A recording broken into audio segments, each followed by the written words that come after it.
Assalamualaikum warahmatullahi wabarakatuh. Alhamdulillahi rabbil alamin. Wassalatu wassalamu ala rasulillahil karimil amin. Sayyidina Muhammadin wa ala alihi wa sahbihi wa dhurriyyatihi wa ummatihi ila yaumiddin. Wa ba'd. Saudara-saudariku, kita bermohon pada Allah Subhanahu wa taala semoga Allah senantiasa menyayangi, melindungi, menyehatkan dan membimbing kita ke jalan-jalan terbaik yang diridhai oleh Allah Subhanahu wa taala. Demikian tanpa henti kita bermohon pada Allah Subhanahu wa taala semoga saudara-saudari kita yang berkehidupan sampai dengan detik ini dan belum beriman kepada Allah dilembutkan hatinya, dikuatkan jiwanya, dibantapkan lisannya untuk bersyahadat sebelum wafat dan kembali kepada Allah Subhanahu wa taala. Demikian kita bermohon kepada Allah jua semoga para pelaku maksiat dan dimungkinkan kita berada di dalamnya diberikan kelembutan hati oleh Allah untuk bertobat dan meniti jalan kebaikan hayatan thayyibah sehingga bisa kembali kepada Allah dan menutup kehidupan dengan akhir yang baik, husnul khatimah. Dalam rangka itulah kita belajar mendekatkan diri kepada Allah, mengisi hari-hari hidup kita sehingga memiliki makna, nilai yang lebih, bukan hanya sekedar memenuhi tuntutan kehidupan duniawi saja, tapi lebih daripada itu, bagaimana menata kehidupan duniawi sehingga memiliki nilai dan bekal terbaik untuk pulang menghadap Allah Subhanahu wa taala ketika ajal kita tiba. Kita akan mencoba meneruskan kajian kita di pertemuan yang lalu. Kemarin kita masih menyempurnakan pembahasan di bab akidah terkait dengan al-asma al-husna. Saya ingin memberikan peta dulu kepada teman-teman yang terhubung. Kita masih di pembahasan tentang bab akidah, teman-teman sekalian. Di sini yang kita uraikan adalah pokok-pokok, pondasi-pondasi yang bisa menguatkan keyakinan kita tanpa ragu sehingga bisa kita ikat dalam jiwa kita dan tidak terlepas ya sampai kita meninggal, dibawa pulang kepada Allah Subhanahu wa taala. Inilah yang kita sebut keseharian dengan iman kita, akidah kita yang kita pertahankan dalam konsepsi keimanan dan dibuktikan juga dengan amalan serta perilaku kita yang tidak menyimpang dalam ketentuan dan jalan-jalan keislaman. Jalan-jalan keislaman disebut dengan syariat. Dalam pembuktian iman itu disebut dengan amal. Jadi syariat tidak bisa dilepaskan dengan akidah seperti halnya iman ya melekat juga dengan amal. Iman dengan amal, syariat, akidah itu dua hal yang saling berkesesuaian. Ini penting sekali saya ingatkan untuk bisa mengecek keadaan iman kita dan pengaruhnya terhadap tatanan perilaku kita.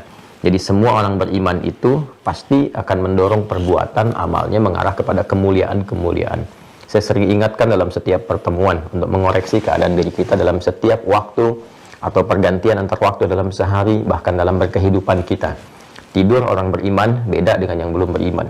Bangun tidur pun beda dengan yang belum beriman. Demikian semua aktivitasnya. Ada getaran-getaran, pancaran-pancaran cahaya, nuruhum yas'am baina aydihim wa biaimanihim, yang menggerakkan seluruh anggota tubuh kita untuk menunjukkan kepada khalayak dan membuktikan bahkan kepada Allah Subhanahu wa taala bahwa kita adalah insan beriman, insan yang patuh dan meyakini akan seluruh ketentuan yang Allah tetapkan kepada kita semua.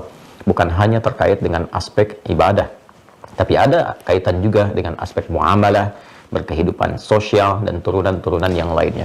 Ini kalau kita selalu menyimak pesan Nabi Sallallahu Alaihi Wasallam, khususnya dalam setiap pekan, dalam kesempatan Jumat, atau bahkan di umumnya ta'lim-ta'lim beliau, pengingat ini senantiasa dikaitkan dengan Quran surah ketiga Ali Imran di ayat 102.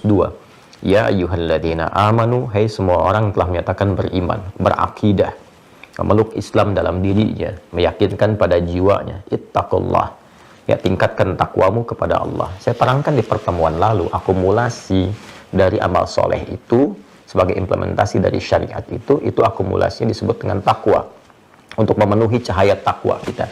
Jadi kan kalau teman-teman masih ingat di awal jumpa kita, saya pernah menerangkan tentang anatomi manusia, masih ingat ya, yang dibagi kepada 3 bagian dan kita telah melakukan pengayaan di situ. Ya, ada fisik, jism terkait dengan fisik jasmani, ada kemudian roh, ya penggerak, ini generator kehidupan kita yang membuat kita bisa bernafas dengan izin Allah, berkehidupan, roh, segala yang terkait dengan roh itu disebut dengan rohani, gitu kan?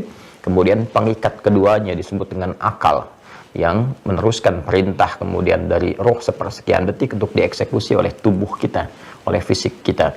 Roh ini membawa dua potensi besar, ya, yang disupportkan kepada seluruh anggota tubuh kita untuk dieksekusi berupa tindakan, berupa perilaku. Ini yang disebutkan di Quran surah ke-91 Asy-Syams di ayat 7 sampai 10. Wa nafsi wa ma sawwaha, dan demi nafas yang telah sempurna penciptaannya. Kapan dia sempurna? Ketika roh masuk ke dalam fisik, maka roh itu menjadi nafas. Ya, generator yang menggerakkan kita berkehidupan sehingga bisa bernafas dalam bahasa Indonesia. Nanti prosesnya ada di Quran surah ke-15. Saya ingatkan kembali Al-Hijr ayat 28 sampai 30 itu. Wa idz qala rabbuka lil malaikati inni khaliqum bashara min salsalin min hama'in masnun fa idza sawaituhu wa nafakhtu fihi min ruhi fa idza sawaituhu sawwa yusawwi. Ya, kata Allah, jika aku telah sempurnakan, ya, di dalam proses penciptaan itu dengan meniupkan roh. Jadi begitu roh masuk ke dalam tubuh kita, berjalan proses kesempurnaan. Ya, berlaku dialog, komitmen kita menuhankan Allah dan pemberian kewajiban Allah berupa hak kita yang ada di Quran surah 7 itu, ayat 172 yang telah kita bahas secara detail. Wa idz akhadha rabbuka min bani adama min zuhurihim dzurriyyatahum wa ashhadahum ala anfusihim alastu bi rabbikum qalu bala syahidna an taqulu yaumal qiyamati inna kunna an hadza ghafilin. Ketika kemudian ditiupkan sempurna, maka Allah sampaikan, dia menjadi nafas, manusia bisa bernafas, mulai berkehidupan. Wa nafsi wa ma sawwaha fa alhamaha fujuraha wa taqwaha. Maka di dalam nafas itu ada dua potensi yang menggerakkan kita berperilaku. Ini tidak jemu, ya, saya sampaikan, tidak bosan saya uraikan, karena ini inti kehidupan kita. Jadi semua ekspresi kehidupan kita, iman kita, ditentukan bagaimana kita mengelola jiwa takwa ini. Karena ini adalah bagian terukur yang menggerakkan semua ekspresi hidup kita. Jadi kalau kita nggak bisa kelola ini dengan baik, maka pengaruhnya kepada perilaku kita, pikiran kita, ini akan jadi bermasalah. Dan jadi sebuah santapan besar bagi iblis dan pasukannya berupa setan untuk mengarahkan pada perilaku-perilaku yang kontraproduktif, yang negatif. Ini kuncinya di sini. Ya, di takwa dan fujur. Jadi kita sudah punya cahaya takwa dalam jiwa kita. Nuruhum yas'a baina aydihim wa bi aymanihim. Di cahaya, di potensi takwa inilah, yaitu diletakkan keimanan kita kepada Allah. Iman itu ada di situ. Ya, jadi keyakinan yang kuat, fitrah kita, komitmen kita kepada Allah itu melekatnya lewat jiwa takwa bersamaan dengan roh ditiupkan, membawa jiwa takwa melekat di situ cahaya iman, cahaya fitrah kita yang kita telah berkomitmen itu di dalam kandungan ibunda, ya. Makanya diingatkan, dikuatkan kembali, disebut di Quran surah ke-30 Ar-Rum ayat 30, itu yang disebut fitrah. Fitratallahi allati fataran nasa 'alaiha fa'aqim wajhaka lid-dini hanifa. Maka hadapkan dirimu sepenuhnya kepada ketentuan ad-din. Apa itu ad-din? Quran surah ketiga Ali Imran ayat 19. Innad dina 'indallahil Islam. Dan dasar keislaman itu adalah bersyahadat. Fa'lam annahu la ilaha illallah, gitu kan? Jadi itu sudah membawa fitrah. Makanya disebut fitratallahi allati fataran nasa 'alaiha la tabdila li khalqillah. Ya, tidak ada perubahan-perubahan bagi Allah mencipta, membawa fitrah itu. Yang dimaksudkan Nabi kullu mauludin yuladu 'alal fitrah. Setiap yang terlahir membawa fitrah. Fa'abawahu yuhawwidanihi aw yumajjisanihi aw yunassiranihi. Maka lingkungan sekitar yang membentuk dia atau merubah dia, bergeser dari fitrahnya, bahkan kemudian dia bisa keluar dari fitrah sehingga harus mendapatkan pencerahan kembali untuk meniti jalan menuju fitrahnya yang awal, yang bersih, yang mula, ya. Nah, ini saat masuk ke dalam jiwa kita itu, nanti takwa katalisnya disebut dengan fujur. Jadi fujur itu katalis, gitu kan, untuk bisa mensupport yang takwa ini naik ke permukaan. Ya, hanya mungkin dikesankannya oleh sebagian orang yang tidak mempelajari dengan dalam itu sebagai sisi negatif. Jadi selalu dipahami begini, ada kekuatan positif dan negatif dalam diri kita. Sebetulnya yang negatif itu kan konsepsi dasarnya, kalau kita bahkan di fisika gitu kan, ataupun di kimia, ya, ada proton, elektron, kemudian di fisika juga gerakan arus listrik itu kan ada arus positif, arus negatif. Kan itu negatif itu ada untuk mensupport yang positif supaya energinya keluar, gitu kan? Ya, masih ingat ya, saya dulu SMP SMA tuh belajar fisika tuh, saya kira kita paham yang dasarnya demikian gitu ya. Ada bab gaya, nanti masuk ke listrik, besarannya ada ohm dan sebagainya. Itu kalau kita baterai kalau positif saja, nggak ada negatif, ya nggak ada keluar energi ya. Ya, jadi kan ada positif, ada energi yang negatif disatukan kemudian, maka mengeluarkan energi dari situ kemudian bisa bergerak, jadi generator dan seterusnya. Jadi fujur ini pada dasarnya itu adalah katalis gitu ya, support terutama untuk takwa supaya muncul. Tapi dia berupa lawan. Ya, ini saya sedikit dalami dulu ya sebelum kita masuk. Ini gampang yang lain-lainnya. Kalau kita paham yang ini inti kehidupan kita. Ya, ini supporter utama takwa itu fujur. Dan dia berupa lawan. Ya, lawan sifat. Jadi kalau di takwa ini ada jujur, di sini ada dusta, gitu kan? Kemudian bila di sini ada sabar, di sini ada amarah, gitu. Dan bila di sini ada tawadhu, rendah hati, di sini ada sombong, gitu kan? Demikian seterusnya. Jadi ketika Allah menciptakan marah, bukan ingin membuat seseorang menjadi pemarah, bukan. Tapi ingin mensupport supaya sabarnya ini muncul. Belajar dari marah ini supaya sabar ini keluar. Makanya nanti ada pengendalian amarah, gitu kan? Kemudian penguatan kesabaran. Sebab kalau nggak ada marah, sabar ini nggak diketahui. Kalau nggak ada dusta, ya ini jujur ini nggak diketahui. Jadi Allah menciptakan sifat dusta, bukan ingin menjadikan manusia menjadi pendusta, bukan. Tapi supaya jujurnya ini muncul ke permukaan, belajar gitu dari situ ya. Kemudian sabar juga diciptakan ya, supaya bisa terus naik, memberikan kualitas dalam kehidupan. Cuma dia butuh penguat, butuh katalis. Apa itu? Ya marah. Ya kan nggak mungkin ibu di rumah tiba-tiba mengatakan pada suami, sabar ya Pak, sabar. Nggak ada angin, nggak ada hujan, nggak ada petir gitu kan. Nggak ada masalah apa-apa. Suami pulang dari kantor, datang ke rumah, baru buka pintu Anda katakan, Waalaikumsalam, sabar ya Pak, sabar gitu. Ya kan juga suami kaget gitu, mama sehat nggak pagi ini gitu. Ini harus ada satu katalis yang menjadikan sifat-sifat itu muncul dalam berkehidupan. Kita bisa lihat ya. Maka takwa ini itu harus disupport. Ya, bagaimana mensupport takwa itu lewat amalan. Karena itu semakin banyak amal itu akan menggerakkan nilai takwa muncul ke permukaan dan dia disupport oleh cahaya iman, itu yang menggerakkan semua perilaku kita. Karena itu di Al-Qur'an seringkali kata iman itu bersanding dengan takwa dan dihiasi serta diisi dengan amalan. Kalau Anda perhatikan konsepnya selalu begitu. Mau takwanya duluan, iman di tengah, kemudian amal. Mau iman dulu, kemudian amal, ujungnya takwa. Selalu tiga ini bersanding bersamaan. Ya, seakan tidak terpisahkan. Dan kalau sudah diketahui nanti salah satunya hilang, sudah dipahami, ini pasti mengandung ketiganya gitu, nggak dilepaskan dari situ. Ya, misal kita lihat derivasi takwa, iman dan amal turunan atau dalam bentuk detilnya. Di Al-Baqarah ayat 2 sampai 5 itu kan jelas. Dzalikal kitabu la raiba fi hudal lil muttaqin. Muttaqin itu kan orang takwa. Siapa orang takwa ini? Ayat 3-nya. Alladzina yu'minuna bil ghaib. Iman kan? Wa yuqimunas shalah. Amal. Ini kan wa mimma razaqnahum yunfiqun. Jadi salat, ya kan? Infak, interaksi dengan Al-Qur'an bagian dari takwa untuk menguatkan iman. Karena itu kalau kita dengar kalimat ya ayyuhalladzina amanu, panggilan bagi orang yang telah punya iman. Imannya itu mesti dikuatkan cahayanya. Bagaimana cara menguatkan cahaya iman itu? Dengan beramal. Makanya kan di awal kita belajar al-islamu imanun wa amalun. Islam itu iman dan amal. Menguatkan iman itu lewat amal, menunjukkan iman lewat amal. Parameter iman itu ya amal. Amal itu menunjukkan keimanan kita. Kalau nggak beramal menunjukkan iman bermasalah. Jelas ya, sholat menunjukkan parameter iman. Nggak sholat, imannya bermasalah. Orang beriman pasti sholat, ya kan? Demikian seterusnya. Makanya setelah ya ayyuhalladzina amanu itu seringkali akan diiringi dengan amal. Ya ayyuhalladzina amanu, Al-Baqarah 183, hai orang-orang yang telah menyatakan ia beriman, kutiba alaikumussyam, diwajibkan bagi kalian menunaikan puasa. Puasa itu ya amal, ya kan? Untuk menguatkan iman. Nah, nanti puasa ini bagian dari takwa. Akumulasinya nanti akan membuat iman kita semakin kuat. Ya ayyuhalladzina amanu, ya kutiba alaikumussyam. Puasa kama kutiba alal ladzina min qablikum la'allakum tattaqun. Ya kan? Tadi sholat bagian dari takwa, puasa bagian dari takwa, haji juga sama juga bagian dari takwa. Al-Baqarah ayat 197 misalnya, ya, di mushaf standar paling kanan sebelah atas. Al-hajju ashhurum ma'lumat, faman farada fihinna al-hajja fala rafatha wala fusuqa wala jidala fil hajj. Wa ma taf'alu min khairin ya'lamhu Allah wa tazawwadu fa inna khairaz zadi taqwa. Tuh. Jadi kita berhaji itu karena keimanan kita. Haji kan rukun iman tertinggi kan dalam turunannya itu. Ya, kok akumulasi dari syariat itu kan ada pada haji. Rukun Islam yang kelima, ya. Saya sebut akumulasi kumpulan itu pada amalan, ada pada haji karena gini, ibadah itu ada berupa fisikal seperti sholat yang tidak banyak melibatkan harta atau tanpa harta sedikit pun, kecuali untuk pendukung kita menutup aurat dan turunannya, ya. Yang tidak melibatkan harta secara langsung, fisik, sholat.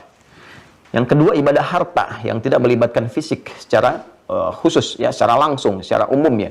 Itu zakat, ibadah harta, infak, ibadah harta, gitu kan? Baik, kita bisa titipkan bahkan kepada amil zakat atau kepada misalnya badan-badan tertentu yang terpercaya untuk menyalurkan infak, ya, dan turunan-turunan lain. Jadi tidak menuntut keterlibatan fisik secara langsung. Jadi ada ibadah harta, ada ibadah fisik. Nah, haji itu menyatukan harta dan fisik sekaligus. Kita mau berangkat haji, nggak ada hartanya, sulit. Ya, harus ada dikumpulkan dulu. Kemudian juga fisiknya jelas, dituntut fisik, punya fisik yang prima, dari mulai wukuf ya, kemudian setelah itu dari mulai ke Muzdalifah, kemudian ke Jamarat, sampai dengan tawaf, sampai dengan mabit di Muna, itu kan butuh kekuatan fisik yang dahsyat. Karena itu haji menggabungkan pahala fisik dan pahala harta, kalau benar langsung surga, ya kan? Al-hajjul mabruru laisa lahul jaza illal jannah. Kalau kita belajar fisik itu masih dihitung 10 kali dalam setiap kebaikan. Sholat kan sekali dikerjakan dapat 10 poin. Kalau jamaah kalikan 27. Kan konsepsinya begitu. Ya, sholat kan disebut hasanah di Quran surah ke-11 Hud ayat 114. Aqimis sholata tarafain nahar wa zulafan minal lail innal hasanat yudhibnas sayyiat. Sholat di situ disebut dengan hasanah. Sedangkan satu perbuatan hasanah poinnya 10 di Quran surah ke-6 Al-An'am di ayat 160. Man jaa bil hasanati falahu asyru amthaliha. Jadi kalau kita kerjakan sekali sholat tuh poinnya 10. Kalau berjamaah kali 27. Salatul jama'ati afdalu min salatil fardi bi 27 darajah. Dan menghitungnya jangan 1, 2, 3 seperti saya pernah sampaikan. 1 ke 2 itu bisa 500 tahun tinggi nilainya. 2 ke 3 bisa 500 tahun, belum feedbacknya kepada kita. Tanha 'anil fahsya'i wal munkar, tatmainnul qulub, memberikan ketenangan pada jiwa, mengantarkan pada kesuksesan, memberikan bimbingan pada kebaikan. Tapi poinnya kembali ke awal bahwa semua amal ibadah ini itu sesungguhnya ingin menguatkan takwa. Kuatkan takwa, kuatkan takwa. Dan penguatan takwa ini untuk memberikan kekuatan pada cahaya iman, supaya makin terang, memberikan bimbingan kepada tubuh kita. Karena itu Nabi mengatakan dalam setiap pembuka khutbah Jumat itu, dalam salah satu bagian dari tausiah gitu kan, wasiat kencang yang diberikan kepada kita, yang kuat, yang mengikat. Atau dalam setiap pembukaan ta'lim pada umumnya, beliau mengutip Quran surah ketiga Al-Imran ayat 102 yang tadi saya bacakan di awal. Ya ayyuhalladzina amanu taqullaha haqqa tuqatih. Hai semua orang-orang beriman, tingkatkan takwamu kepada Allah, tingkatkan amalmu. Ya, ayo coba evaluasi oleh kita, bikin kurikulum ya. Saya dulu waktu kecil itu suka punya buku tuh. Ya, bahkan diajarkan langsung dari sekolah tuh. Ya, jadi kita punya buku catatan tuh. Ya, catatan kita tuh tuliskan. Jadi semua jenis sholat, saya pernah awal-awal pulang dari Tripoli itu bikin, bukan bikin ya, ada pengajian-pengajian kecil gitu, kelas-kelas terbatas itu. Saya minta murid-murid saya tuh, yuk bikin buku. Bahkan saya coba contohkan begini bikinnya. Ya, semua jenis sholat kita keluarkan. Sholat fardu, jelas kita paham. Ya, waktunya kita tahu. Kalau nggak tahu waktu sholat fardu itu jadi masalah gitu kan. Itu kan tanda iman pertama itu. Inna sholata kanat 'alal mu'minina kitaban mawquta. Ya, sholat itu yang fardu itu orang beriman ya pasti tahu waktunya. Jadi kalau nggak tahu waktunya ada persoalan dalam imannya itu. Ya. Kemudian selain yang fardu kita turunkan yang sunnah, yang mutlak apa, yang rawatib apa, yang malam apa, yang pagi apa gitu kan, terus itu. Jadi selama hidup ini kita tahu menu sholat tuh ini. Oh, ini menunya. Ya, ini menu sholat, waktunya kapan, manfaatnya apa gitu. Ya, lalu di kolom berikutnya kita tuliskan dikerjakan hari ini atau tidak. Atasnya saya berikan hari itu, tanggal 1 sampai dengan tanggal 30 atau 31 kalau Masehi gitu kan, untuk ngitungnya. Jadi saya turunkan dalam sehari ini saya kerjakan nggak gitu. Jadi kita bisa evaluasi. Anda dari mana tahu bisa meningkatkan takwa? Ya, dalam bidang sholat misalnya. Dari mana bisa kita tahu takwa kita meningkat dalam hal sholat? Kan nanti diturunkan. Ya, takwa itu kan tadi saya katakan amal soleh, kan? Disebutkan oleh Quran dari mulai amalan fisik, sholat, kan? Amalan harta, zakat, turunannya infak. Nanti gabungan latihan awalnya ada puasa. Setelah itu kemudian nanti ada haji, ada umrah. Nah, kita bagaimana bisa tahu kalau sholat kita itu meningkat untuk supporting takwa kita itu? Dari mana taunya? Kan ada dua hal, kuantitas dan kualitas, ya kan? Untuk kuantitas bertambah jumlah sesuai dengan aturan koridor, bukan nambah sendiri, bukan menjadikan subuh dari 2 jadi 3, gitu kan? Nah, tidak demikian. Nah, kan nggak ada larangannya Ustadz. Ibadah itu yang dicari bukan larangan, tapi perintahnya. Ya, kalau yang dicari larangan nggak akan ketemu di Quran. Sholat maghrib dilarang 4 rakaat, nggak akan ketemu. Di hadis juga nggak ada larangannya, cuma diperintahkan. Perintahnya apa itu yang kerjakan? Karena asal ibadah itu terlarang kecuali ada perintah. Al-aslu fil ibadati haramun hatta yadulla dalilu ala amriha. Asal ibadah itu dilarang sampai tiba kemudian perintah untuk melakukannya. Sebaliknya, kalau urusan dunia yang dicari apa? Larangannya. Ya, jadi untuk memudahkan kita, Masya Allah. Ya, yang dilarang kan terbatas, yang lainnya boleh semua. Dilarang pun untuk menjaga kehormatan kita.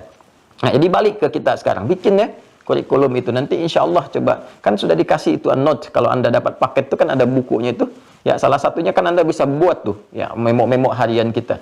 Coba di checklist oleh kita tuh. Fardu oke, ya. Kemudian apa namanya, terkait dengan sholat apa saja, ya. Ya, sholat satu misalnya kan, yang rawati mengikat kita ada berapa tuh, ada berapa rakaat tuh. Dari 12 itu berapa yang kita kerjakan? Apakah ditoleransi 10? Hari ini turun atau tidak? Ya, kalau kita lihat sekarang misalnya, oh hari ini saya bisa 12, alhamdulillah, berarti besok jaga. Kan tingkatkan takwa. Kalau besok jadi 10 berarti turun kan? Ya kan? Tahajud bagaimana? Kemudian juga sholat duha bagaimana? Jadi kita bisa evaluasi tiap hari, punya kalender pribadi. Ntar tinggal cocokin aja sama catatan malaikat. Begitu mereka bawa catatan, kita juga ada, gitu kan? Nah, dan itu menarik sekali, gitu kan, berkehidupan demikian. Kalau sudah semua tercatat, jadi kebiasaan. Kalau udah kebiasaan, nggak usah dicatat lagi, ya, karena nanti rekamannya ada dalam jiwa kita, terekam otomatis. Kan kalau sudah berkebiasaan itu terekam otomatis di memori kita. Jadi nanti tertanam, disupport oleh iman. Kalau nggak kekerjakan, gelisah. Nanti jadi alarm sendiri. Itu saya di pesantren tuh, ya, dulu saya waktu pesantren, saya pengen bangun tahajud. Saat kawan-kawan saya sudah punya jam waker itu ya untuk alarm, tuh pengingatkan, dulu masih pakai waker gitu ya belum ada yang seperti sekarang pakai handphone dan sebagainya. Itu saya nggak punya, karena memang punya keterbatasan, saya nggak punya. Saya tanya guru saya pengen tahajud, saya nggak punya jam waker itu seperti kawan saya. Gimana caranya saya bisa bangun? Ya, beliau katakan minta sama Allah, itu Allah bangunkan. Dan Masya Allah itu wakernya yang Allah kasih itu lebih dahsyat dari teman-teman tuh. Ya, kalau teman-teman dipasang jam 3, alarmnya baru bangun jam 3. Ya, pengingat dari Allah itu kita minta jam 3, dibangunin jam 2, teman-teman. Dibangunin jam 2. Ya, karena Allah Maha tahu tuh, minta jam 3, bangun jam 2 kan juga kadang-kadang kan duduk seperti ini, begini kan awal-awal bisa jam 3:4 kita baru sadar, gitu kan. Ada yang baru awal begini, ya bangun jam 2, begini udah jam 4:30 kan. Ternyata udah mau komat gitu. Nah, itu hal-hal demikian tuh menarik gitu. Nah, kembali, ini mohon izin ya, saya lakukan pendalaman dulu supaya kita mengerti gitu. Nah, ini kan nyambung semua. Hai orang-orang beriman, tingkatkan takwamu kepada Allah dengan serius, haqqa tuqati, dengan sungguh-sungguh. Ya, jadi jangan kita sekarang semangat, besok tidak. Mau ujian semangat, setelah kelulusan selesai. Ya kan? Mau uji jabatan semangat, uji kelayakan, fit and proper test. Setelah itu kosong lagi gitu. Ya, itu motivasi sementara namanya. Teruskan sampai kita wafat kan, wala tamutunna illa wa antum muslimun. Kebiasaan itu dibawa sampai wafat. Sabarlah.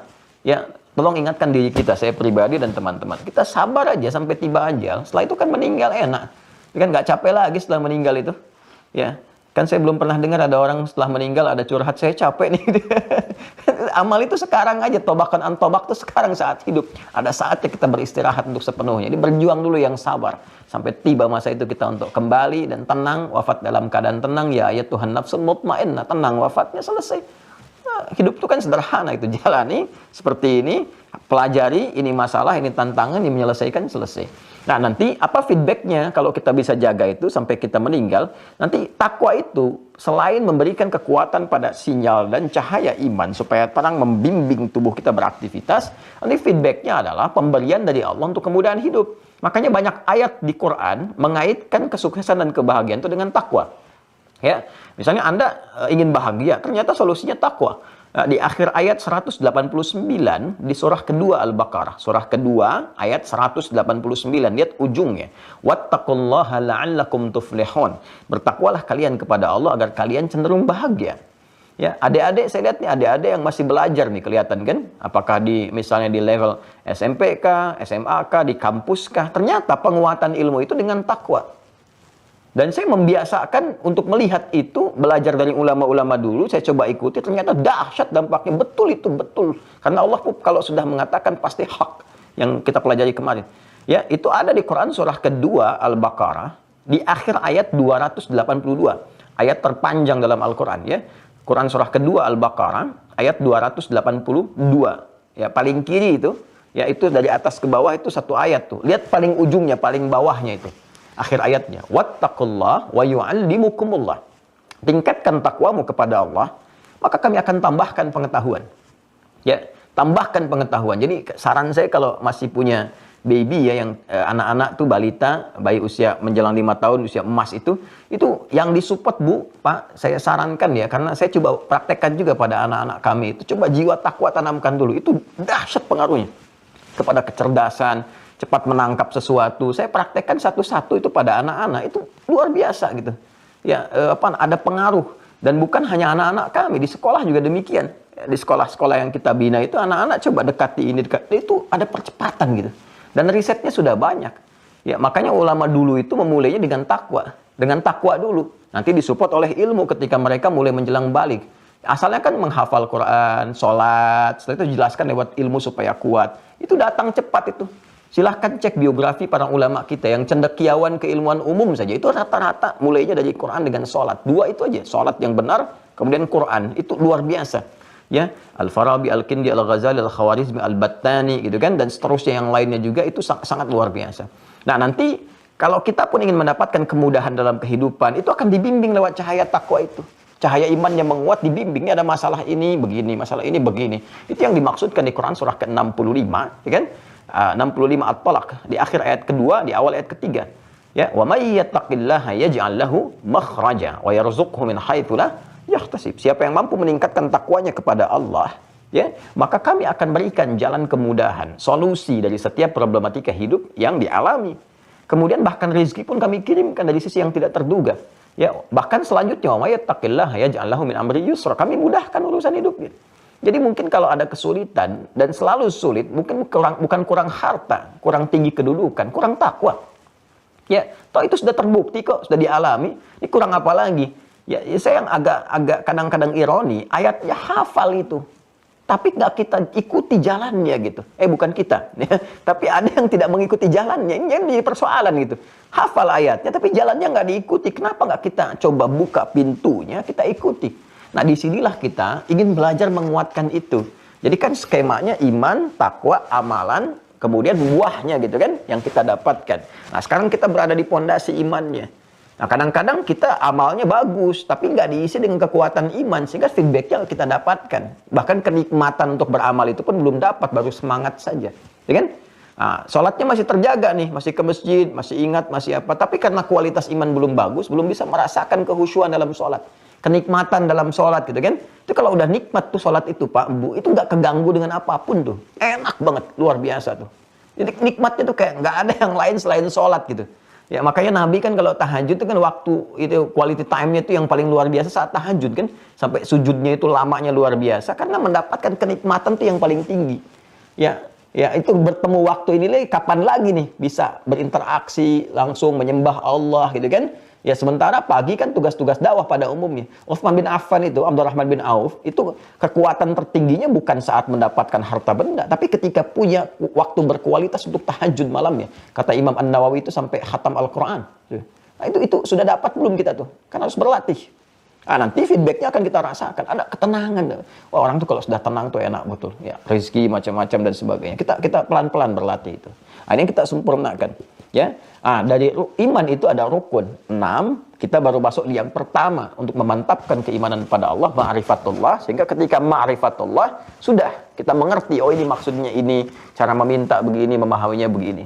Nah, dalam ma'rifatullah ini nanti cabangnya setelah kita pahami teologis untuk meyakinkan Allah sebagai Tuhan, ya itu sudah no debat lagi, nggak ada debat di dalamnya, kita bisa berargumentasi kuat dalam jiwa kita. Nah, step selanjutnya kita mengenal kuasa Allah Subhanahu wa taala di semesta, sehingga dalam aktivitas apapun Anda lihat langit ingat Allah, ya. Pernah nggak begini di rumah tangga aja, lihat anak ingat Allah, pernah nggak? Ya, lihat suami ingat Allah, lihat istri ingat Allah, pernah nggak? Kan itu titipan. Anda kan katakan istri titipan Allah, suami titipan Allah, itu kan nitip. Ya, saya tuh kalau dititipi barang nih, ini misalnya saya dititipi nih. Ya, saya dititipi kawan saya. Normalnya kan kalau saya lihat buku ini, saya ingat kawan saya kan? Karena nitip gitu. Ya, saya beli dimanapun, ini kalau dikasih, saya langsung ingat kan tokonya di mana. Anda pun kan demikian. Anda pakai peci, ketika Anda pakai, Anda ingat kan peci dari mana asalnya. Itu sudah terangkai dalam memori kita. Nah, ini kan sama, kita dititipi anak, istri, atau istri dititipi suami. Dan ingat gak ketika menatap tuh? Di istri ketika menatap suami, yang diingat tuh uang belanja atau ingat Allah tuh? Ya, jadi suami ketika tatap istri itu yang diingat apa tuh? Ya, ketika melihat anak-anak yang diingat apa? Ya, bisa nggak langsung mengingatkan kita kepada Allah? Sedangkan kita mengatakan inna fi khalqis samawati wal ardi wa ikhtilafil laili wan nahari la ayatin liulil albab. Ayatnya mana tuh? Tanda yang mendekatkan kita kepada Allah. Sanurihim ayatina fil afaq wa fi anfusihim hatta yatabayyana lahum annahu al-haq. Ya, kami tampakkan tanda-tanda kebesaran yang mendekatkan hamba kepada kami di semesta dan pada diri mereka gitu kan. Sampai mereka yakin dengan kebenaran bahwa semua yang disampaikan di Quran adalah hak. Terjadi nggak tuh? Ya, kita lihat pakaian kita, ingat Allah bahwa ini akan dihisab. Malu kalau kita sadar tuh dengan begitu, nggak akan maksiat. Karena takut nih, ini pakaian jadi saksi pernah bermaksiat. Ya, kemudian pena jadi saksi pernah berbuat curang gitu kan dan sebagainya. Itu malu tuh. Ya, jadi surah Az-Zalzalah itu berbekas di benak kita. Idza zulzilatil ardu zilzalaha wa akhrajatil ardu athqalaha wa qala al-insanu ma laha yauma idzin tuhadditsu akhbaraha. Dikabarkan kan, semua bicara dengan Allah Subhanahu wa taala. Jadi itu yang disebut dengan zikir. Semua aktivitas yang menjadikan kita teringat dengan Allah. Nah itulah kalau kita kenal ma'rifatullah, kan, maka esensinya akan begitu. Kita bicara itu terukur gitu ya. Khawatir kalau Allah nggak ridha dengan apa yang kita katakan. Itu khasyah namanya. Khasyah. Level ulama tertinggi itu punya sifat khasyah. Bukan hanya ilmunya banyak. Ya, orientalis itu juga ilmunya banyak tuh dulu tuh. Walaupun ada racunnya gitu. Ya. Orientalis dulu ada yang ngarang kitab indeks hadis. Wensing itu kan ngarang indeks hadis tuh dan turunan lainnya. Ya, ada yang masuk ke dalam bab ulumul Quran, ada yang masuk ke sejarah gitu, dan sebagainya. Ya, tapi karena nggak ada iman bermasalah. Nah, jadi khasyah itu hal yang menjadikan kita takut ya kepada Allah, takut ya bila apa yang kita kerjakan tidak mendapat rahmat, itu kunci dari akidah terdalam. Nah, ini nanti jalan itu sudah kita bahas kemarin ya, berinteraksi dengan Allah Subhanahu wa taala dengan penyembahan melalui Al-Asmaul Husna, dan telah kita petakan 99 kepada 8 bagian. 8 ini kita masukkan 4 hadis untuk penguatan. Nah, sekarang kita bacakan bagian yang kedua. Setelah kemarin kita mengenal nama-nama yang terkait dengan zat Allah Subhanahu wa taala, dan itu ada berapa? Masih ingat? Ada? 9 ya? Masih ingat? 9 apa 7? 7 apa 5? Masih ingat ya? Nah, nanti di ujian ya kita sampaikan. Baik, kita bacakan ya. Ini kita baru muqaddimah nih. Sekarang baru masuk kepada inti bacaannya. Bismillahirrahmanirrahim.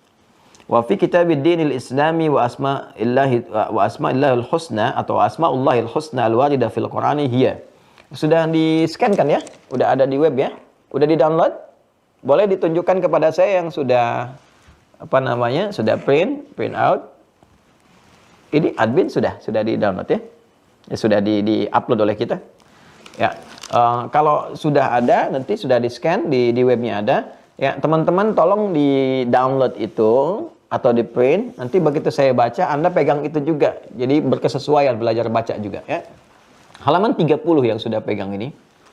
Wa fi kitabid dinil islami, dan dalam buku Dinul Islam saya telah terangkan kemarin ya, tersebut wa asmaullahil husna, dan nama-nama Allah yang mulia itu kan yang melimpahkan pahala dan mengandung segala aspek kebutuhan kita, al-waridah fil Qur'an, yang terdapat dalam Al-Qur'an Karim, ia adalah sebagai berikut pemetaannya, klasifikasinya.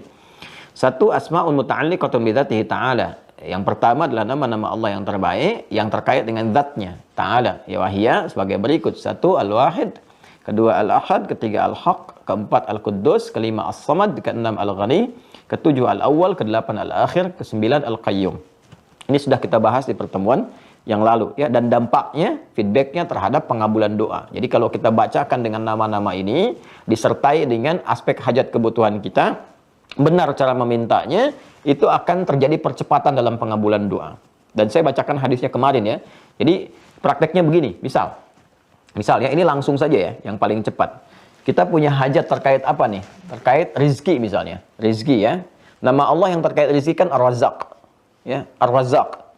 Baik. Dan konsepsinya kita memanggil ya, konsepnya memanggil Allah sesuai dengan kebutuhan kita. Sebut nama Allah yang sesuai kebutuhan kita. Ini ada di Quran surah ke-17 Al-Isra dalilnya. Quran surah 17 Al-Isra ayat 110. Ya, itu kan ada 111 ayat ya, 2 ayat terakhir, ayat 110. Perhatikan kalimatnya.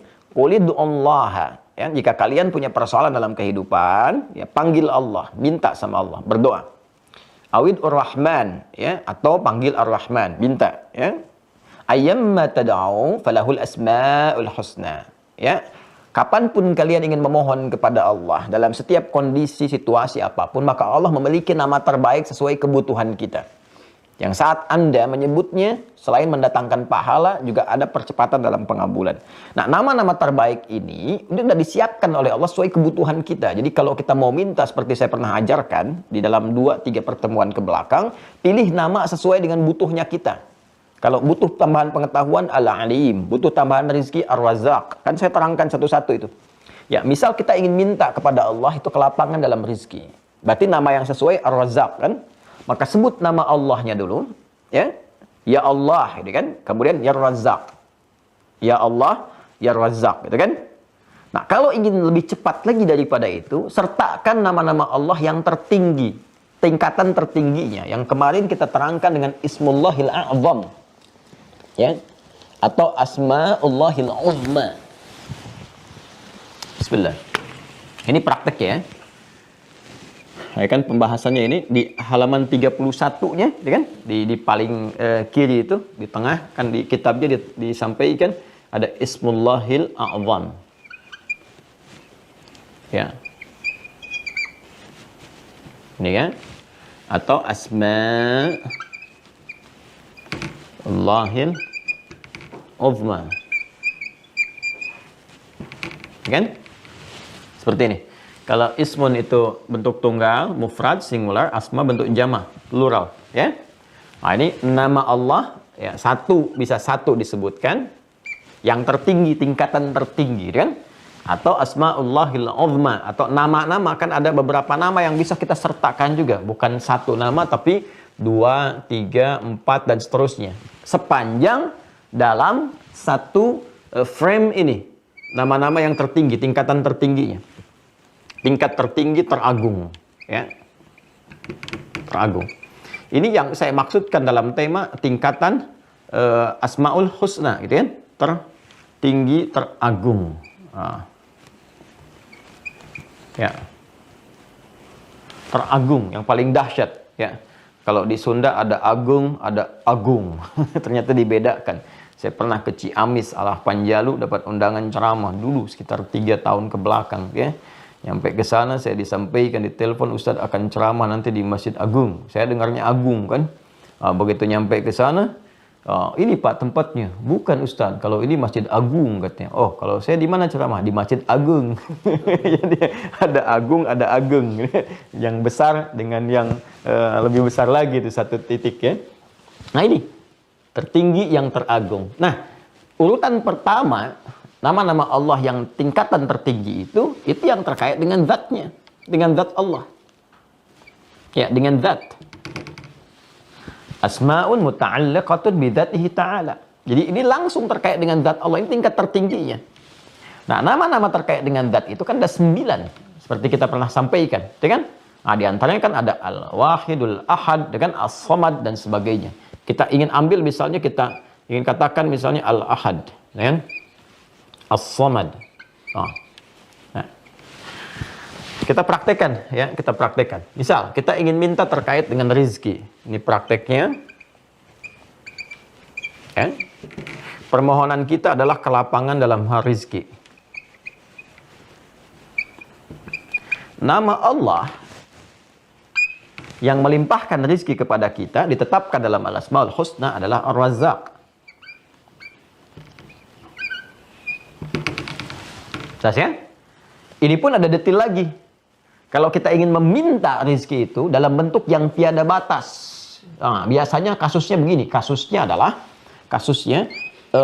ada yang secara hukum keduniaan atau hukum universal, sunatullahi fil kaun gitu kan.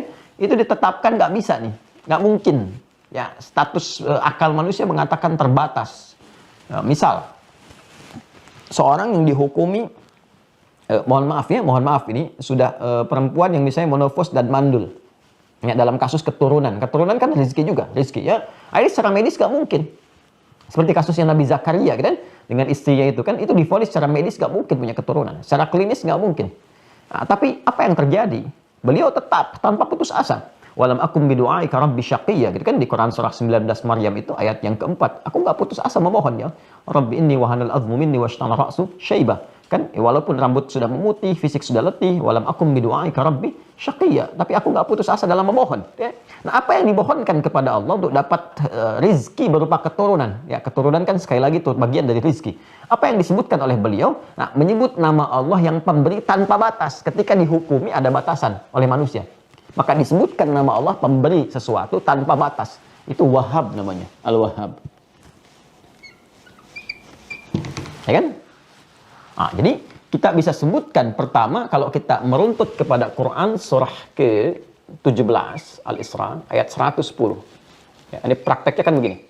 Kata Allah, "Qulid Allah." Ya, sebut dulu nama Allah yang pertama. Maka kita katakan Allahumma, ya kan? Atau ya Allah. Nah, ini praktek ya. Kita katakan ya Allah, ya kan? Nah, ya Allah.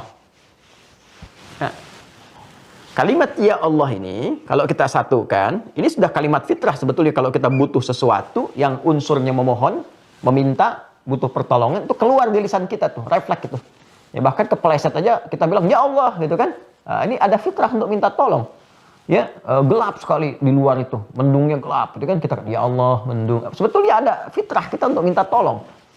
Memohon kepada Allah. Kalau spesifik kita ingin mohonkan, minta dengan mengadu kan dan sebagainya, kita bisa gabungkan kalimat ini menjadi Allahumma untuk memberikan kesan yang spesifik doa yang memang dipanjatkan untuk niat berdoa dengan ketulusan, bukan sekedar kalimat fitrah untuk membedakan dengan yang umum-umum. Ya, refleks kita katakan ya Allah, ya, ini spesifik untuk minta. Kita katakan Allahumma, digabungkan jadi Allahumma. Kalau sudah Allahumma, ini kalimat ini mengandung kerendahan hati, kan? Ya, kepasrahan, ya, keyakinan untuk dikabulkan jika memang dibutuhkan, kan? Ini gabungan dari ini semua.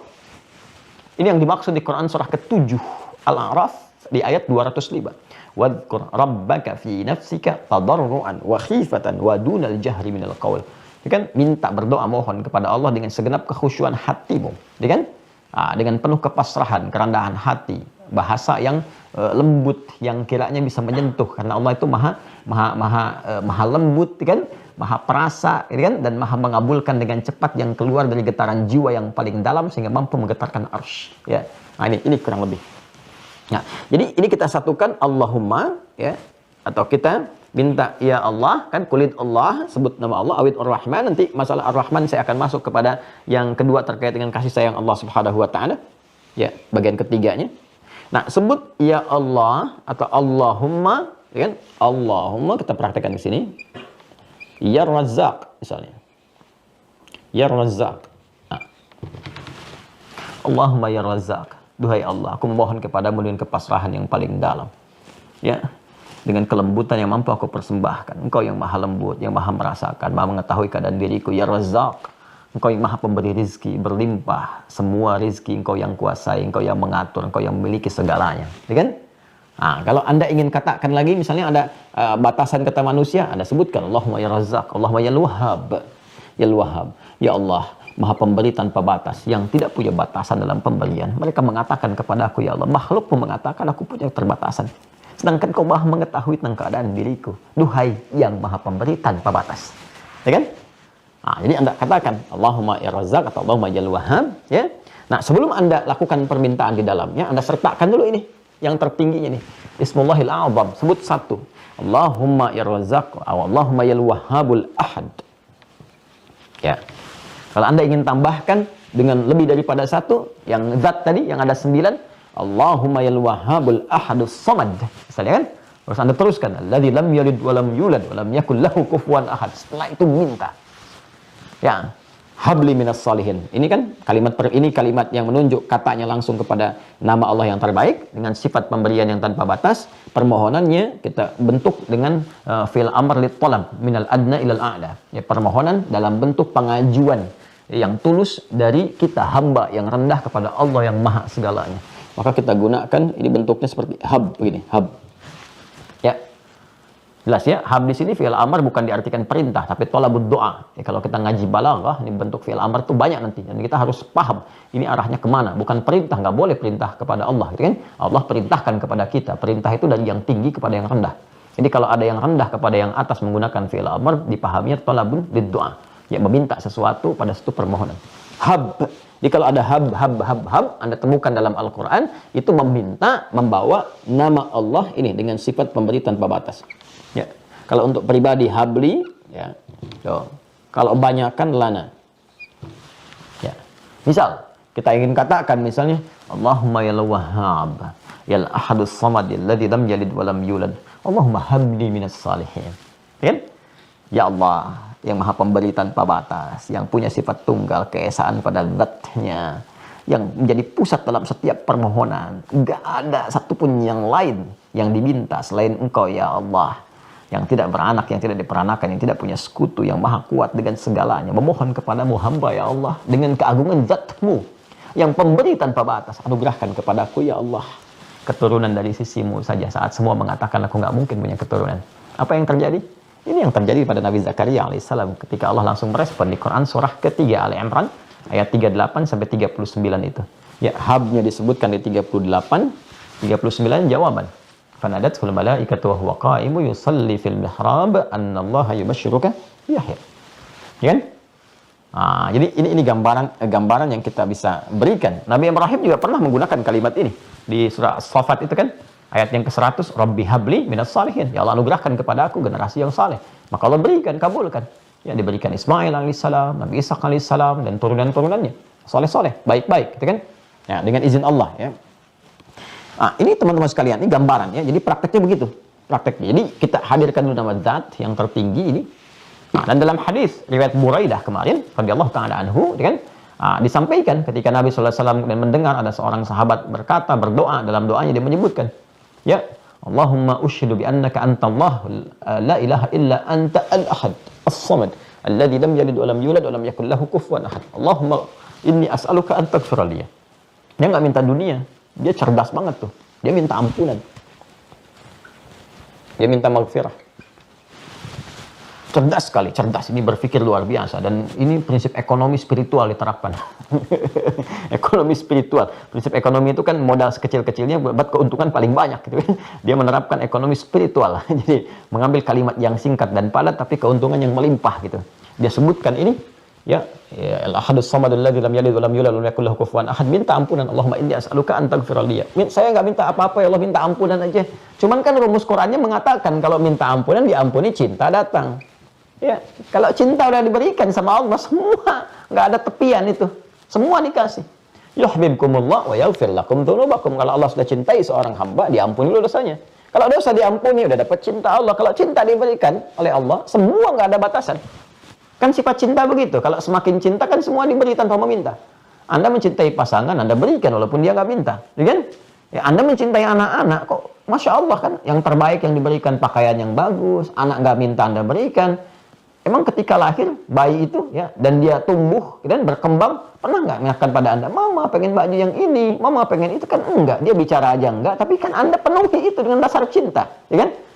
Sifat Allah lebih daripada itu. Ibu itu punya rahim, mengandung dalam rahim, dititipkan oleh Allah, punya kasih luar biasa. Allah itu sifatnya rahim. Lebih, yang nggak bisa dibandingkan dengan makhluk. Laisa kamitslihi syai'. Di Syura ayat 11 itu kan, laisa kamitslihi syai'. Wa huwas sami'ul basir. Allah maha mendengar, maha menatap dengan tajam, maha mengetahui kebutuhan kita, mendengar apa yang kita sampaikan. Maka dia minta ampunan, semua dikasih. Makanya orang yang rajin istighfar itu, kalau benar keluar dari imannya istighfarnya itu, terpenuhi itu hajat hidupnya. Dan ringan itu, ringan. Ya, rajin-rajin lah ini. Ya. Rajin-rajin kita mohon ampun, rajin-rajin kita minta kepada kerabat, orang soleh, supaya dia berdoa juga, Allah ampuni dosanya. Ya, saya juga suka minta itu. Pada jamaah hamba dapat keberkahannya itu. Ya, minta sama teman-teman, minta sama Allah ya. Tolong doakan saya dalam sujud supaya Allah ampuni dosa dan sebagainya. Itu alhamdulillah berkah itu. Berkah dapat ya. Nah, ini prakteknya seperti ini. Jadi itu yang saya maksudkan tingkatan Asmaul Husna. Jadi kalau kita minta ya, apa permintaannya, cari dulu nama sesuai dengan itu. Jelas ya?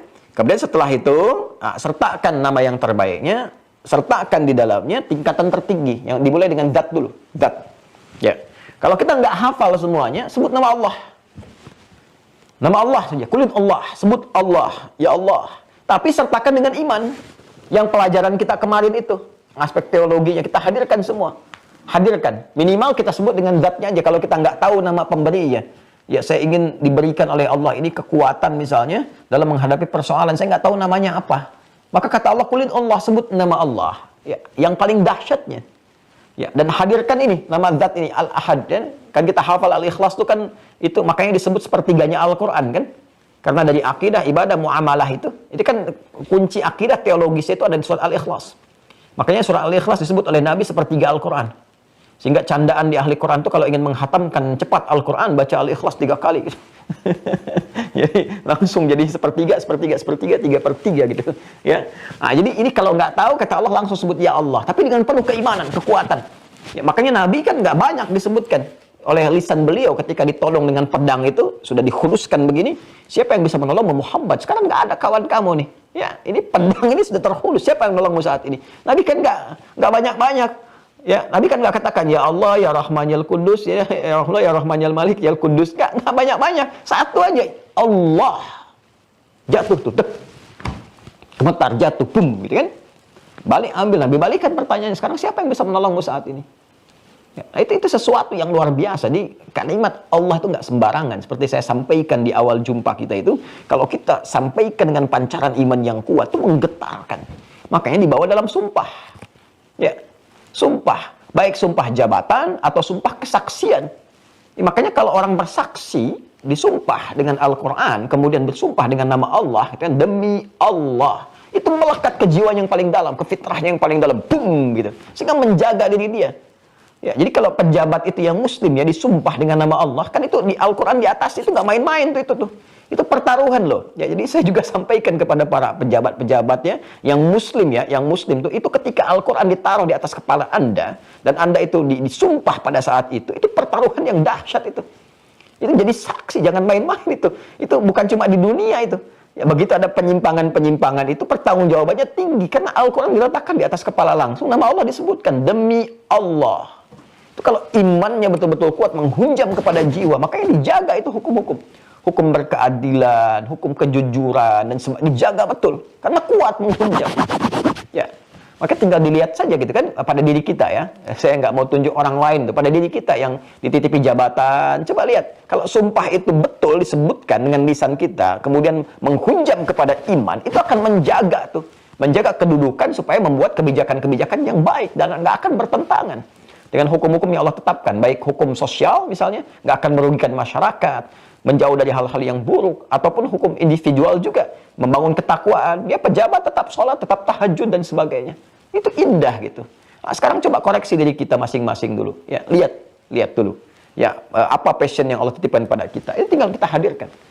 Jadi kalau nggak tahu kita sebut ya Allah, kalau kita tahu ini rumusnya. Ya, santri mira harus tahu ini.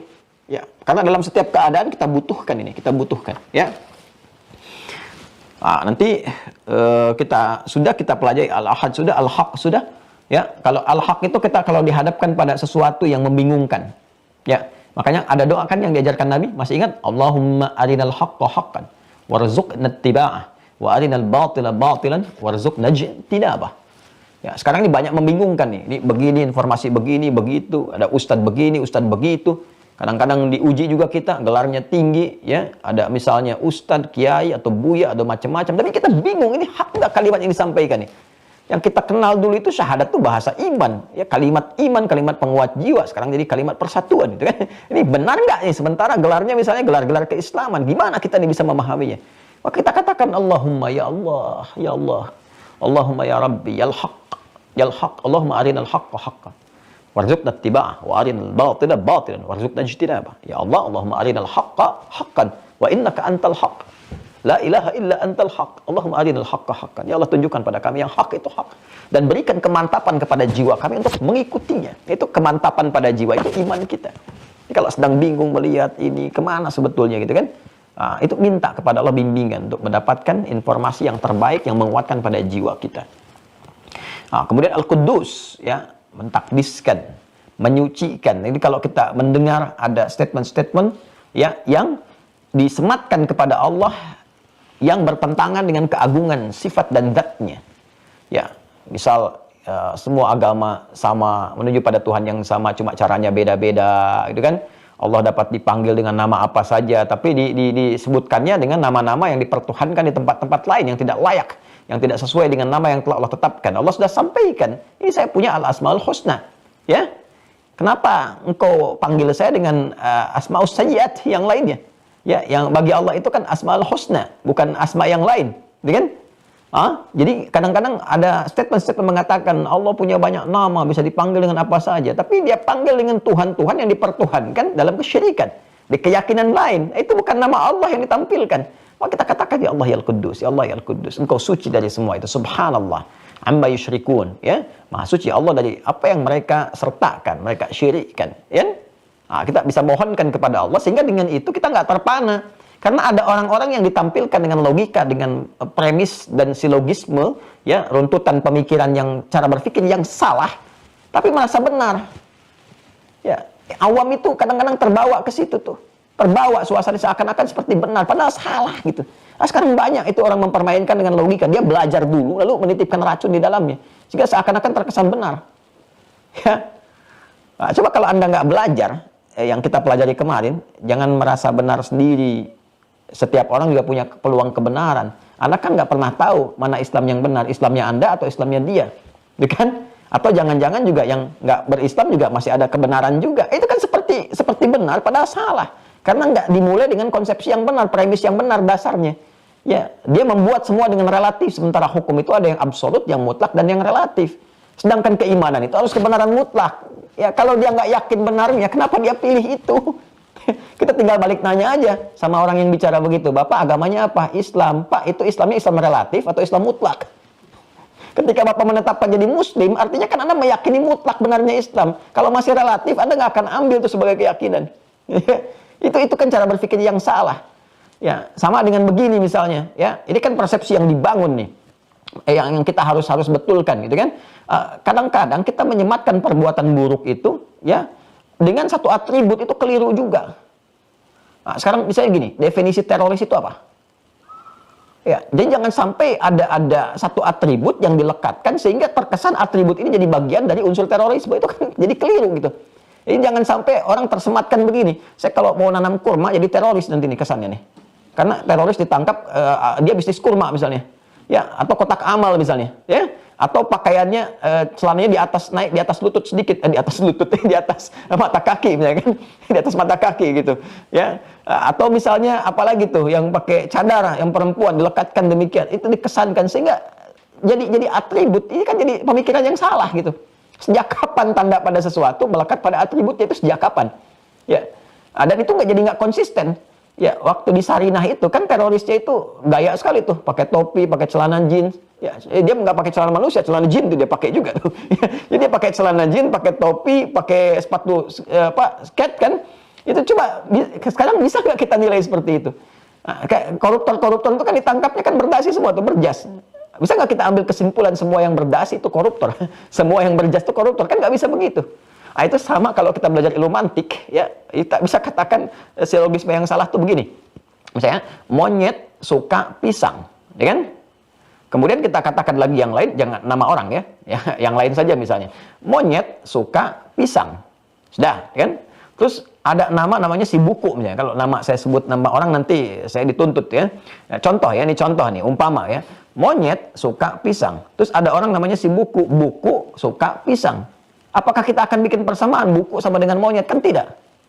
Ya. Atau kalau mau lebih gamblang lagi, ini contoh ya, contoh, bukan berarti demikian, cuma contoh aja ya. Monyet suka pisang, Asep suka pisang, maka Asep sama dengan monyet. Kan tidak. Itu premis yang salah, silogisme yang keliru. Di ilmu mantik itu keliru gitu. Kan tidak demikian. Ya monyet, Asep ya Asep. Monyet itu adalah binatang, Asep itu adalah manusia. Kan nggak bisa disamakan. Nah, ini cara berpikir yang salah gitu ya. Makanya di titik ini penting kita belajar untuk mengukur. Nah, ini kalau kita mendapatkan statement-statement yang tidak jelas tentang perkara keimanan, kita bisa katakan Allahumma ya Al-Quddus, ya Subhanallah. Ya Allah, Engkau terlepas dari semua itu. Engkau yang maha suci, Engkau yang maha agung. Nanti Allah kasih bimbingan kepada hati kita, turunkan hikmah. Jadi nama Allah itu jangan disebutkan saat kita butuh saja, tidak. Ya, ada kejadian berlangsung, sebut nama Allah supaya Allah berikan bimbingan pada kita. Ya, itu Kudus itu mengandung makna Subhanallah. Subhanallah itu dikeluarkan oleh lisan kita, di antara maknanya menepis segala sifat dan sikap yang tidak terkait dengan keagungan Allah. Makanya ketika ada orang berkata, misalnya Allah punya anak, kita katakan Subhanallah. Di Al-Baqarah surah kedua ayat 116. Wa qalu ittakhadallahu waladan subhanah. Mereka berkata Allah punya anak, Subhanallah. Allahumma ya Al-Quddus. Ya, kami terlepas dari semua itu ya Allah. Itu perkataan mereka, berikan hidayah pada mereka. Itu maksudnya. Jelas ya? Jadi ini kita pembahasan dalam konteks pembelajaran kita ya. Jadi kita tidak melebar pembahasan dalam konteks pembelajaran kita. Jadi kita argumentasikan untuk memahami dengan jelas. Jadi al-asmaul husna yang kita bahas ini bukan hanya terkait dengan kita mohon, kita minta, ya, tapi permintaan kita itu juga diikat dengan situasi yang berada di sekitaran kita. Ada pernyataan ini, kita mohon bimbingan kepada Allah, dikuatkan, dapat yang hak ya, dan turunan lainnya. Ya, malaikat juga suka mentakdiskan Allah. Itu malaikat yang menyebut. Ya kan saat Adam dicipta itu juga sifat kudus ini ditampilkan untuk membebaskan mereka dari sifat-sifat nafsu yang ada pada manusia. Kan malaikat gak punya nafsu. Ya. Mereka diciptakan dengan jiwa takwa saja. Sementara manusia ada fujurnya. Ya. Nah, jadi malaikat cuma dengan takwa. Quran surat 66 At-Tahrim ayat ke-6. La ya'sunallaha ma amarahum wa yaf'aluna ma yu'marun. Malaikat itu enggak bermaksiat. Karena diciptakan dengan jiwa baik saja. Perintahnya kebaikan, nggak ada nafsu. Ya, kan Anda nggak pernah dengar kan malaikat Jibril korupsi ayat? Nggak pernah dengar kan? nggak ada, karena memang nggak ada potensi itu. Ya, di tahun sekian terjadi pernikahan antara malaikat Israel misalnya dengan hamba, nggak ada. Malaikat nggak menikah, malaikat nggak makan, nggak minum. Makanya ketika bertamu kepada Nabi Ibrahim dihidangkan makanan, itu nggak disentuh. Ya kan? Karena memang nggak ada nafsu. Tugasnya bukan untuk makan, bukan untuk minum. Spesifik tugasnya, tupoksinya jelas. Ketaatan saja, ini yang dikerjakan. Nggak ada aspek lain. Ya, lawan dari malaikat itu ya yang nafsunya dengan jiwa sifatnya bukan perilaku. Kalau perilaku nanti ke setan. Makanya di Quran disebutkan malaikat 88 kali, setan 88 kali. Tapi pembentuk ya dasar penciptaannya itu dengan jiwa takwa malaikat. Lawannya hewan. Ya, bentukan asalnya itu nafsu saja. Makanya hewan nggak punya jiwa takwa. Jangan menuntut ketakwaan kepada hewan. Ya. Jadi kalau hewan misalnya kucing kalau sudah datang hasrat ya di depan Anda juga dilakukan. Jangan Anda katakan dasar kucing ini kurang takwa. Memang kucing nggak bertakwa. Ya kucing itu pakai insting, pakai feeling. Binatang demikian. Nah kita dalam diri kita ada gabungan antara jiwa binatang itu yang fujur itu dengan malaikat takwa. Maka menjadi bashar namanya. Jadi bashar. Nah sifat basyariah ini yang menjadikan kita itu bertarung. Maka ketika kita dapat takwanya tinggi di atas malaikat. Ya. Tapi ketika kita misalnya melakukan perbuatan rendah, bisa di bawah hewan. Karena hewan nggak punya jiwa takwa, wajar melakukan perbuatan yang rendah. Ya, sebetulnya kita nggak bisa marah sama hewan gitu, karena hewan tuh nggak punya jiwa takwa. Pertanggungjawabannya dengan instingnya melayani kehidupan. Jadi kalau ibu sedang ngepel lantai, ada ayam buang kotoran, jangan marahi. Dasar ayam ya memang begitu, dia nggak punya kontrol takwa di situ. Ya, tapi kalau manusia berbuat salah di bawah standar kesalahannya, di bawah sifat lupanya, melebihi hewan bahkan. Sapi kan sekarang makannya rumput. Ya, sampai sekarang kan masih rumput, ya kan? Manusia itu ada yang makan aspal. Manusia itu ada yang makan aspal, makan jalan, makan tembok gitu kan. Itu kan aspal yang harusnya 5 lapis, tinggal 2 lapis, 3 lapis. Yang makan siapa? Karena sapi lewat situ nggak pernah makan aspal. Kan itu yang dimaksud apa namanya? Kal an'ami balhum abal. Ya di Quran surah ke-7 itu, ya Al-A'raf itu. Yang di ayat 179, walaqad dzara'na li jahannam katsiran minal jinni wal insi lahum qulubun la yafqahuna biha lahum a'yunun la yubsiruna biha lahum adhanun la yasma'una biha ulaika kal an'ami bal hum adall. Kan? Ada manusia yang di bawah hewan standarnya gitu. Itu yang bermasalah. Kembali malaikat saja itu mentakdiskan Allah. Wa nahnu nusabbihu bihamdika wa nuqaddisu lak. Ya, yang Al-Baqarah ayat 30 itu. Wa idz qala rabbuka lil malaikati ya, wa idz qala rabbuka lil malaikati inni ja'ilun fil ardi khalifah. Qalu ataj'alu fiha may yufsidu fiha wa yasfiku dima wa nahnu nusabbihu bihamdika wa nuqaddisu lak. Tasbih disandingkan dengan takdis. Ya karena perwujudan kalimat takdis itu pada tasbih. Subhanallah, subhanallah, subhanallah. Itu kita sedang mensucikan Allah. Orang yang biasa mengatakan subhanallah, subhanallah, subhanallah, latihan itu 33 kali setiap setelah selesai sholat, dikalikan 5 itu, setiap hari dia begitu, akan nggak mempan kalimat-kalimat di luar yang mendatangkan kalimat-kalimat bertentangan dengan sifat Allah. Jadi orang yang biasa tasbih itu nggak akan mempan tuh kalimat-kalimat semua agama sama, Tuhan bisa dipanggil dengan apa saja, itu nggak akan mempan. Yang ada itu adalah perasaan-perasaan yang ini nggak penting gitu. Ya, jadi fitrahnya langsung menolak. Jadi subhanallahnya itu muncul sinyal takdis dalam dirinya untuk mensucikan Allah itu muncul. Tapi kalau Anda berlatih dengan subhanallah, tapi nggak muncul sikap itu, ada yang salah tuh dengan kalimatnya. Berarti diucapkan tanpa nilai iman, tanpa kekuatan dalam jiwa. Ya, apalagi yang nggak pernah sholat tuh wajar itu. Ya, yang nggak pernah sholat tuh kelihatan wajar itu. Ya, apa saja bisa dilakukan. Ya mau mandi di tempat persucian orang, mau pakai pakaian ibadah orang lain, atau menunjukkan kalimat-kalimat misalnya olok-olok dan sebagainya. Tapi kita doakan, sepanjang dia masih punya kesempatan hidup sebelum nyawa sampai di kerongkongan, maka dia masih punya hak untuk mendapatkan doa terbaik kita dengan pengingat. Jadi basyira wa nadhira, basyirnya, kabar gembira kita berikan dengan cara mendoakan kebaikan, nadhira dengan mengingatkan. Ya, setelah itu jadi pilihan bagi dia, kan? Kalau ada fenomena demikian. Tapi kalau Allah isyaratkan terjadi itu, ya. As-Samad sudah saya jelaskan, ya. Kemudian Al-Ghani sudah saya sampaikan juga, ini terkait dengan harta benda. Ya, biasanya disertakan dengan kalimat hamid, ya. Wallahu ghaniyyun hamid, ya kan? Jadi kalau kita memohon kepada Allah urusan rezeki, nanti ada nama zat yang terkait dengan rezeki, harta benda, spesifik materi. Sebut namanya Al-Ghani. Al-Ghani. Tapi sertakan dengan sifat hamid juga. Jadi hamid itu nanti pencegah, rem, supaya nggak riak kalau diberikan. Ya, jadi kalau kita minta sama Allah misalnya, kita minta, ya Allah anugerahkan pada saya motor kendaraan supaya saya bisa cepat menunaikan ibadah di masjid, kan? Mencari rezeki dengan lapang. Kita minta kendaraan, misalnya motor. Kita bisa katakan, Allahumma ya Allah, ya Razzaqul Ghaniyul Hamid. Ya. Biasanya kalimat hamid disandingkan oleh Allah dalam Al-Quran dengan kata ghani. Untuk apa? Untuk memberikan kesan bahwa ini ya, kalau sudah dapat rezekinya, ya dapat itu, jangan ingin terkesan ingin dipuji, karena semua pujian kembali kepada Allah. Jangan ria, karena yang layak untuk diberikan pujian, penghormatan itu semua kembali kepada Allah. Toh kita cuma titipan saja sifatnya, gitu ya. Maka ketika dapat hartanya itu, Allah menjaga attitude kita juga, menjaga sikap kita supaya tidak tampil berlebihan. Ya, jadi kalau Anda minta hartanya saja, tidak dengan penjagaan sikapnya, dikhawatirkan ketika nanti motornya dapat, biasanya tinggal jarak rumah itu ke masjid dia cuma misalnya 500 meter, cepat. Tapi kita minta motor itu supaya penguatan cepat ini. Anda bisa belok dulu tuh jarak 2 kilo supaya ke masjid. Ya, tin ke tetangga, mari Pak ke masjid, cuma ingin ngasih tahu sekarang Anda punya motor, kan ini masalah. Ya, atau terjaga dari sifat-sifat yang kontraproduktif gitu. Al-awwal, al-akhir, al-qayyum, ya. Jadi al-awwal, al-akhir kita sudah paham. Ya, jadi kalau sudah ada statement-statement bertentangan dan sebagainya yang terkait dengan sifat Allah Subhanahu wa taala, kita bisa mohon kepada Allah dengan membawa nilai-nilai kemuliaan termasuk zat-Nya yang menguasai segala hal sampai yaumul akhir.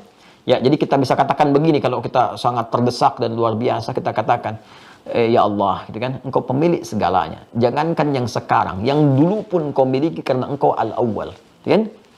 Baik. Ya Allah, jangankan yang sekarang, di puncak kehidupan bagi makhluk pun Engkau pemiliknya karena Engkau tidak punya batas. Allahumma innakal antal awwal, innaka antal akhir. Gitu kan? Ya Allah, sebagaimana masalah ini berawal, tolong akhiri dengan sifat-Mu yang Maha mengetahui awal dan akhir segala sesuatu. Ya, indah kalau kita tahu itu. Ya kan? Kita minta kepada Allah, ya Allah, Engkau yang Maha mengetahui sejak bahkan sebelum tiba asalnya, karena Engkau al-awwal. Engkau yang Maha tahu ujungnya, karena Engkau tahu segala hal, karena Engkau al-akhir, batas yang tidak punya ujung. Ya Allah, persoalan ini menyelimuti hamba sampai saat ini. Hamba tidak tahu kapan berakhir. Ya Allah, dalam rumah tangga ini Engkau titipkan ujian. Hamba yakin untuk meningkatkan kualitas hamba. Namun sampai saat ini hamba belum menemukan solusi, ya Allah. Engkau yang mengetahui awal dari semua ini, dan Engkau mengetahui akhirnya. Duhai al-awwalil akhir. Ya Allah, berikan solusi dari persoalan ini. Akhiri ya Allah dengan jalan terbaik, solusi yang paling indah yang Kau bisa berikan. Pernah nggak minta itu? Nah, itu enak kan? Kita dengarnya aja, kita bacakan itu merasa tentram kan, nyaman kan? Ya, apalagi kalau kita tahu itu gitu. Masalah itu kan selalu ada untuk meningkatkan kualitas hidup, ya kan? Di rumah tangga, ya kan? Kemudian di kantor, di kehidupan sosial, kita bisa minta ini. Ya. Nah, ini kan nama terkait zat, tapi itu diwujudkan kepada kita, ditempatkan untuk memberikan solusi pada kita supaya minta dengan keagungan nama itu. Ya, Al-Qayyum yang Maha menegakkan, mengatur dan sebagainya. Itu bisa dimintakan kepada Allah saat kita berada dalam keadaan-keadaan memohon kekuatan, dukungan yang berkehidupan kuat, ya. Termasuk juga motivasi tertinggi, termasuk juga saat kita pesimis dengan apa yang bisa kita kerjakan, datang itu, kan? Kita minta kepada Allah untuk menghidupkan suasana gairah kita, kekuatan kita, fisikal kita, semangat berjuang kita, minta kepada Allah. Karena qayyum, sifat qayyum Allah itu mencakup semua, bukan qayyumus samawati wal ard saja, langit dan bumi saja, tapi juga kepada hambanya, memberi kekuatan, penegakan. Kita bisa katakan, ya Allah, seperti Engkau jadikan langit kuat tanpa tiang, Ya, Engkau jadikan lautan ya Allah terbentang begitu luasnya dengan segala keindahan dan kekuatan. Ya Allah, yang begitu mudah menguatkan langit, memantapkan bumi, maka mohon mantapkan jiwa hamba ya Allah. Berikan kekuatan pada fisik hamba untuk berjuang, mencari nafkah di hari ini. Allah yang menegakkan, menggerakkan, mohon tegakkan, gerakkan diri hamba supaya tidak pesimis mencari nafkah dalam kehidupan. Di suasana pandemi ini ya Allah, Engkau yang mengatur rezeki, Engkau yang telah menetapkan, Engkau yang berjanji yang tidak mungkin mengingkari janjimu ya Allah. Berikan kekuatan kepada hamba, tegakkan ya Allah fisik hamba, tegakkan, kuatkan mental hamba untuk berjuang, berikhtiar seperti Engkau perintahkan. Ya Qayyum, Ya Qayyum as-samawati wal ard. Wahai Allah penegak langit dan bumi, tegakkan, kuatkan jiwa hamba. Nah, setelah itu selesai, tawakal, datang ke masjid, katakan, ya Allah, saya sudah berikhtiar seperti apa yang telah Engkau perintahkan, maka saya bertawakal kepadamu akan hasil yang telah Engkau janjikan. Jika dengan semua ikhtiar yang telah hamba tunaikan belum mampu mendatangkan apa yang telah Engkau janjikan, mohon tunjukkan kepada hamba di rumahmu ini ya Allah dalam keadaan hamba bersujud. Dengan cara apa lagi hamba mesti memohon? Enak sekali saat diucapkan, dan getaran kepada jiwa begitu dalam, itu menggoyang aras gitu ya. Makanya saya sering katakan, kalau sudah bekerja itu mampir dulu ke masjid supaya suasana hati tenang gitu, nggak risau dengan kegiatan bising jalan ya, kemudian perdebatan yang terjadi di kantor, capek lelah itu, kita mampir ke masjid, salat 2 rakaat, pulang ke rumah tuh aura masjid ya. Enak ketemu pasangan, enak ketemu anak-anak tuh enak gitu kan, nyapanya enak, mainnya enak, lelah tuh hilang gitu, penat tuh hilang, langsung bisa bercanda, main kuda-kudaan, anak yang naik, bapak jadi kudanya dan sebagainya, main mobil-mobilan dan sebagainya, main gendong-gendongan, itu luar biasa gitu ya. Jadi ada praktek dari semua yang kita pelajari ini menghadirkan keindahan. Saat kita mau, agama itu kan indah dan ilmu itu indah saat dipraktekkan ya. Ya, Anda tidak bisa berkata demikian, semua akan indah pada akhirnya. Tidak demikian juga, Cepi. Ya, pada akhirnya indah, tapi indah itu akan tiba ketika ikhtiar mengiringi. Tidak dengan angin surga yang diangan-angankan saja gitu. Ya. Nah, itu kurang lebih demikian lah. Ya. Halo, Assalamualaikum. Kenapa kita menjadi kaku sesaat gitu? Jadi coba fitrah kita sentuh ya, kita sentuh dengan baik. Kemudian kita ambil dulu ya. Ini kan pendalaman yang pertama ya. Sekarang kita ambil yang kedua secara singkat. Asma'un muta'alliqatun bitakwin. Nah, ini penting juga ya. Asma'un, lihat kitabnya ya. Nomor kedua, asma'un, nama-nama Allah muta'alliqatun bitakwin, yang terkait dengan pembentukan, penciptaan. Ya. Pembentukan, penciptaan sesuatu. Jadi ini urutan kedua. Jadi kalau yang pertama terkait dengan zat, jadi kalau Anda minta kepada Allah, ya kan, segala hal yang dipercepat, sebut nama yang terkait dengan zatnya, sesuai dengan situasinya tadi ya. Kan saya sudah sebutkan kapan kita menyebut Al-Wahidul Ahad, Al-Haq kapan, Al-Quddus kapan, nanti putar kembali rekamannya ya. Nah, sekarang nama yang terkait dengan takwin itu ada 4. Tingkat kedua nih ya, tingkat kedua. Setelah yang pertama tadi, yang kedua. Ini klasifikasikan dibuat oleh penulis kitab ini. Pertama Al-Khaliq. Nanti sifat takwin ini nanti terkaitnya macam-macam. Kalau terkait dengan diri kita, misalnya maaf ya, ada persoalan terkait dengan fisik misalnya ya, sakit. Terus kemudian terkait dengan kelancaran dalam kelahiran, kan? Terus memohon supaya yang di dalam kandungan itu tercipta dalam keadaan yang baik, lancar. Ya, lahir dalam keadaan yang perempuan tampil cantik, baik, laki-laki ganteng, tampan, soleh, gitu kan? Ya, nanti ini nama-nama terbaik untuk minta. Bukan cuma belajar lewat surat-surat Quran. Nanti ada turunan. Ya, para ulama kan ngasih rumus singkat kan? Anda pernah dengar nggak kalau bayinya pengen lahir tampan, ganteng, cerdas seperti Nabi Yusuf, misalnya ya, baca surat apa? Surat Yusuf. Baca surat itu, begitu lahir perempuan. Jadi ini baca itu yang dimaksudkan bukan sekedar baca, pelajari isinya. Bagaimana Nabi Yusuf dirawat, dididik, disiapkan dari kecil. Jadi ketika diberi nama pun lahir laki-laki, maka Anda sudah siap mendidiknya. Ya, yang perempuan cantik lahir taat sama Allah pada orang tua, baca surat Maryam, baca itu dipelajari sehingga ibunya seperti Hannah, bapaknya seperti Imran. Jadi begitu anaknya lahir, disiapkan pendidikan yang sudah dipelajari sebelumnya. Itu maksudnya. Jadi kalau dibaca surat itu sampai kiamat kurang 2 hari nggak dididik, sama aja nanti. Ya, kembali kepada asal. Satu Al-Khaliq, kedua Al-Bari. Ketiga Al-Musawwir. Al-Musawwir, Al-Khaliqul Bari'ul Musawwir. Ketiganya ditemukan di Quran surah 59 Al-Hasyr di ayat ke-24, ayat terakhir. Ya. Wallahul khaliqul bari'ul musawwiru lahul asmaul husna. Quran surah ke-59 surah Al-Hasyr ayat 24 ayat terakhir. Ya, hafalin ya, mesti hafal ya, mesti hafal. Nanti kalau minta sama Allah terkait dengan takwin, bacain satu ayat ini. Ya, langsung. Al-Khaliqul, ya kan? Bari'ul Musawwir. Nah, ada tambahan satu lagi. Nah, ada 4 ya semuanya ya. Ini kan 1, 2, 3. Yang keempat itu namanya Al-Badi'. Badi'. Sudah? Ini kita temukan pertama kali kalimat Badi' di Quran surah kedua Al-Baqarah ayat 117. Tolong dicek ya. Badi'us samawati wal ard, ya. Wa idza qada amran fa innama yaqulu lahu kun fayakun. Ayat 117. Coba dicek nanti ya, di paling kiri agak sedikit ke bawah. Ya. Sudah? Ada 4 ya. 1 Al-Khaliq, yang kedua Al-Bari, yang ketiga Al-Musawwir, yang keempat apa? Al-Badi'. Nah, ini terkait dengan takwin. Takwin itu nanti proses pembentukan istilahnya.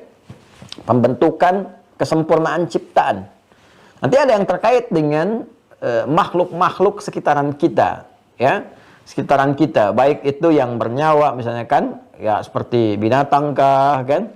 Ada tumbuhan berkehidupan, ataukah mungkin juga langit, bumi dan sebagainya, penciptaan segala hal, ya. Nah, terkait juga dengan diri kita sendiri. Nanti manfaat kita menyebut nama Allah ini bila ada hal-hal menimpa kita atau keadaan kita atau apa yang sedang kita bangun, kita harapkan kepada Allah disempurnakan dengan hikmah segala kebaikannya. Ya. Jadi kalau Anda misalnya tadi yang saya katakan, bagaimana saat dalam kandungan kita memohon kepada Allah supaya anak yang terlahir dalam keadaan sempurna, fisik, keadaannya gitu kan, macam-macamnya, tampilannya, segalanya menjadi qurrata ain, itu kita bisa katakan Allahumma yal khaliqul musawwir gitu kan. Minta kepada Allah Subhanahu wa taala. Nanti saya turunkan dalilnya. Ya, saya turunkan ayatnya. Ya, misalnya nanti kita temukan di surah Ghafir, ya. Ada lagi di At-Taghabun kalimat sawwara wa sawwarakum fa ahsana suwarakum gitu kan.